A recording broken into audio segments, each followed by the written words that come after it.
So he asks some questions. Again, he has his own answers. I've heard some Bible prophecy teachers postulate that perhaps when Antichrist, who comes up out of a European model, for those the pastors that I'm referencing right now, instead of being an Antichrist who comes up out of an Islamic model, if he comes out of a European model and puts forth some one world religion that turns out not to be Islam, well then Muslims and Islam the world over, they somehow have to either be taken out of the way, defeated at a Gog and Magog battle, or prior to that, or something to that effect. But trends don't seem to kind of conform to that outlook that Islam is going away anytime soon. In fact, it's the opposite. Islam is growing in strength and in numbers and in preeminence in the world today.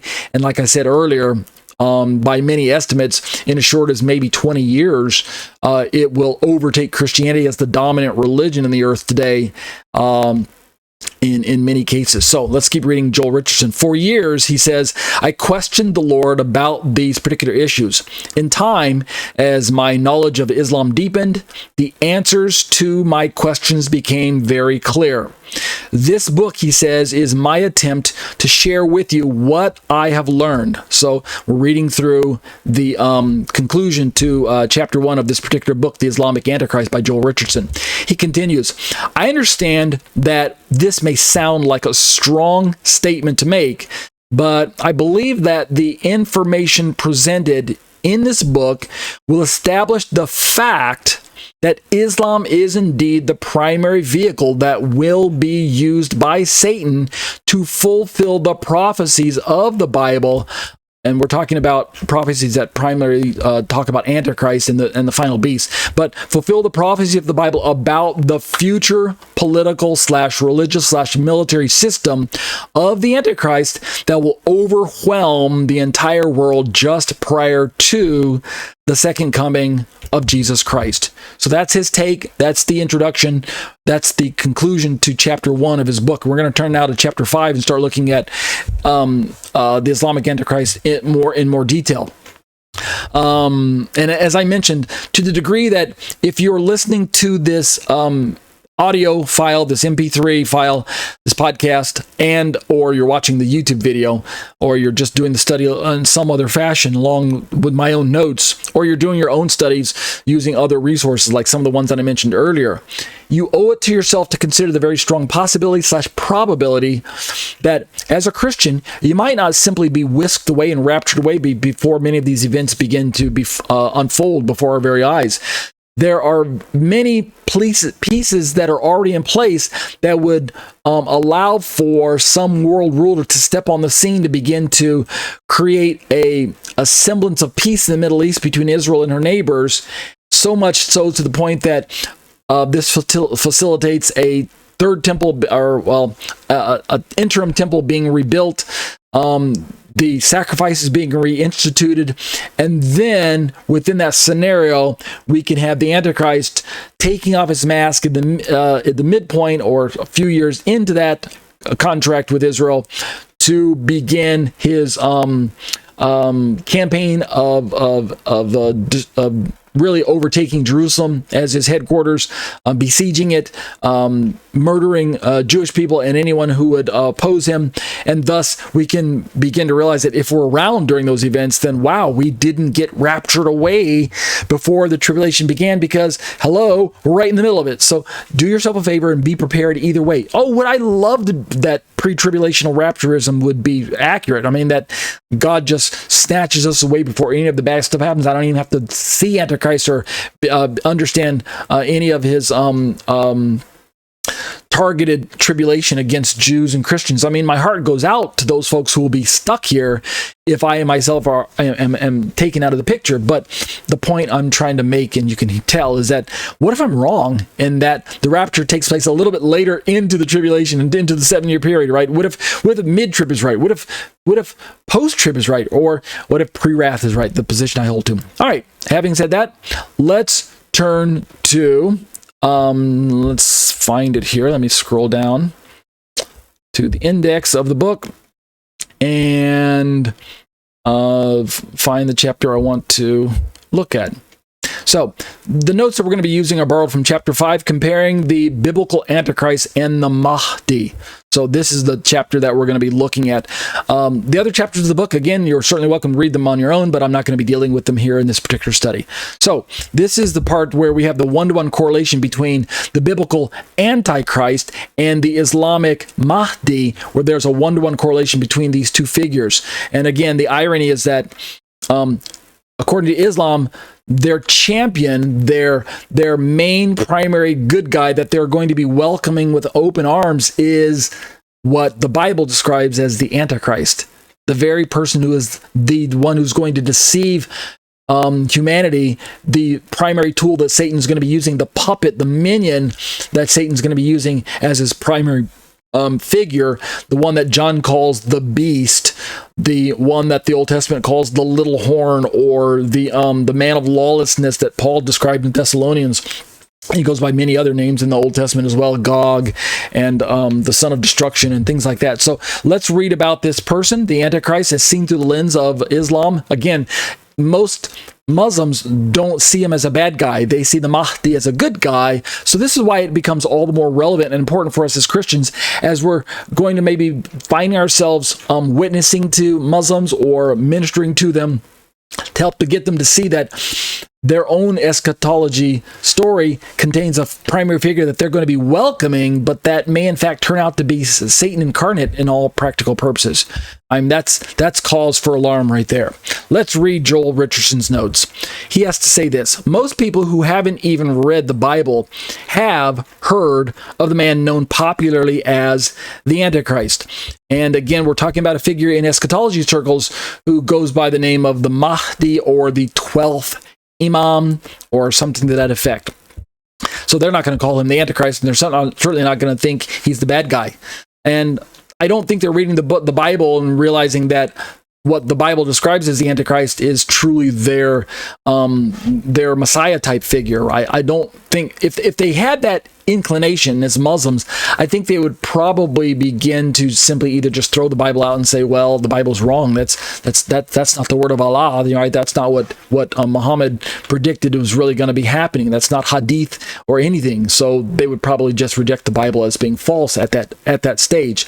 But the alarm for us as Christians is that since we do hold the Bible to be true, this means that that those Muslims are, whether they know it or not, whether they're innocent or not in their understanding of the Bible, or simply outright opposed to it, they are setting themselves up in a position where they are going to be deceived, and it's going to be detrimental to their very soul. Let's keep reading Joel Richardson. Simply put, he says, according to the Bible, the Antichrist will be Satan's primary human agent on the earth in the last days. As we already looked at through using the book The Sign, which I'll still use later on in the future, so don't think that I'm done with it, but we looked at Christian author Robert Van Kampen's model of the Antichrist previously, and his is primarily what I described as more of a European-looking Antichrist, as I understand the way he described him in the book. He doesn't have any Islamic perspective that he brought to the discussion. If I remember, I've read the book 2 or 3 times, and I don't recall reading anything in there about a heavy Islamic presence. He does mention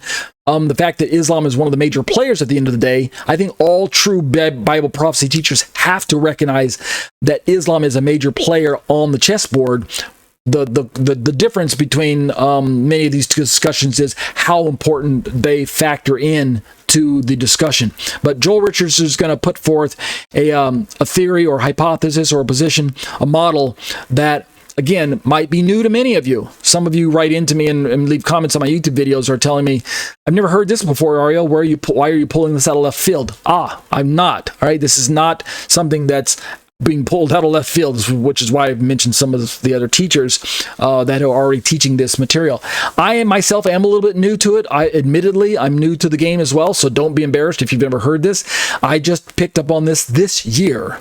Right, 2023. So I myself am already new to it, even though I taught eschatology studies 20 years ago. Back then, I was not even considering that Islam was in this position of being maybe the eighth beast empire. Well, let's keep reading. Joel Richardson says, interestingly, in the Bible, The Antichrist is actually only referred to once by that specific name, 1 John 2:18. Using other names, however, there are numerous references to the Antichrist found throughout the Bible. Notice that in this chapter that we're borrowing from Joel Richardson's book, The Islamic Antichrist, the first several paragraphs are simply given over to explaining Antichrist from the biblical perspective. So this is kind of like a complementary excursus study to my topic number 7, where we looked at Antichrist per Robert Van Kampen. So let's keep reading Joel Richardson. He says, some of the various names that Scripture assigns to the Antichrist are, we have and I mentioned this earlier, we have the beast in Revelation 13:14. We have the abomination that causes desolation, Matthew 24:15, which is also borrowed or shows up in the book of Daniel a few different times. We have the desolator in Daniel 9:27, or the abomination of desolation, as some translations show it that way. We have the man of sin and the man of lawlessness, the son of destruction, 2 Thessalonians chapter 2. We have the little horn from Daniel chapter 7. We have the Assyrian from Micah 5, Isaiah 10, and Isaiah 14. Moving right along, we also have the oppressor, the king of Babylon from Isaiah 14, and we have the mysterious Gog in Ezekiel 38 and Revelation 20, verse 7. And what we can see here, as I interject, is that this figure plays prominently in the Bible. He shows up in a lot of different places by a few different names, but the one that sticks most easily in our minds is the label Antichrist. That's the one that kind of rises to the top. But I don't want you to think that this is a figure that was invented by John the Revelator in the book of Revelation, or in his epistles, 1st, 2nd, and 3rd John. I don't want you to think that he simply was shown this person, this wicked ruler, in his time. It's something that he himself was familiar with from the Old Testament and the Tanakh, right? His upbringing as a Jewish man, and now God is giving him further revelation so that we also can benefit from this prophecy. And Joel says there are several other names that Scripture uses to refer to the Antichrist as well, and he doesn't mention them here in this particular study. Let's keep reading his book here. Oops, didn't mean to jump like that. He continues, but beyond all of his unusual names, speaking of Antichrist, who exactly is this figure? Who is the Antichrist? We always begin to postulate, depending on which model you kind of hold to, European versus an Islamic model. Who is the Antichrist? Is he King Charles? Is he President Obama? Or is he President Bush? Or is he President Trump? We can go a little farther back in history. Was he some of the other presidents like Reagan, who once had an address that was 666? As I understand, Reagan used to live at a residency that was, the address was 666 something something, but because of all of the kind of the superstitions that Christians carry around that number, I think they went and changed that once he became the president. But people kind of picked up on that, like, maybe Reagan is the Antichrist because he used to live at a house that's address was 666, right? Gorbachev was considered maybe the Antichrist, or maybe it was Hitler in the past, or Mussolini, or any other kind of ruler who has risen to the political forefront and yet committed crimes or was looked down upon by people. When we switch over into the religious arena, sometimes people suppose that it could be any number of like popes that could be the Antichrist, particularly if you're of the Protestant Reformation background and you have a axe to grind against Catholicism, then the Pope seemed to be the perfect person to be that Antichrist. People think that maybe it's Putin or something like that. We're going back in history. I'm just jumping all over the place, so don't worry. Don't mind me. Maybe it was one of the Caesars. Maybe it was Nero, or maybe it was Vespasian, or was it Titus, or Nero persecuted the Christians, so maybe he's the Antichrist.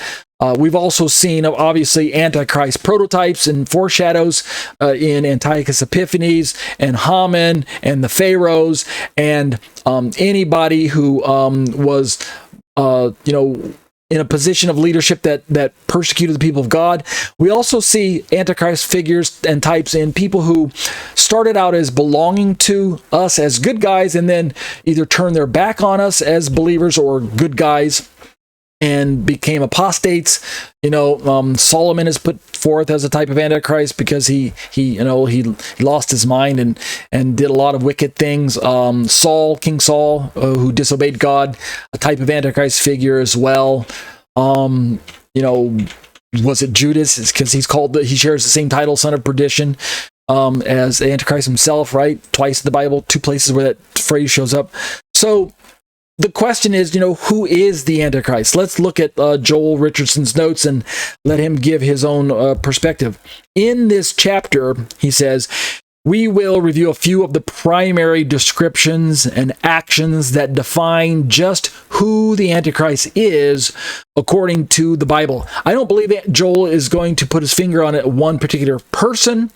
If I remember when I read the book, that he's going to simply describe characteristics of the Antichrist, like, his background and his political associations and affiliations, his religious affiliations, so that we can kind of get an idea of maybe the circumstances that will help us identify who the Antichrist is when the time comes, without knowing exactly what his name is, or exactly, we can't point our finger at and put a face to the name.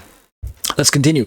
Joel says, our examination will also focus on several very specific similarities between the Antichrist and the Mahdi. And that's where we're going to get the most mileage out of this particular study, which is why I'm bringing it up into my own studies here on eschatology. Let's keep reading Joel Richardson from his book and the Islamic Antichrist. This particular section, paragraph, is entitled A Powerful Political and Military World Leader.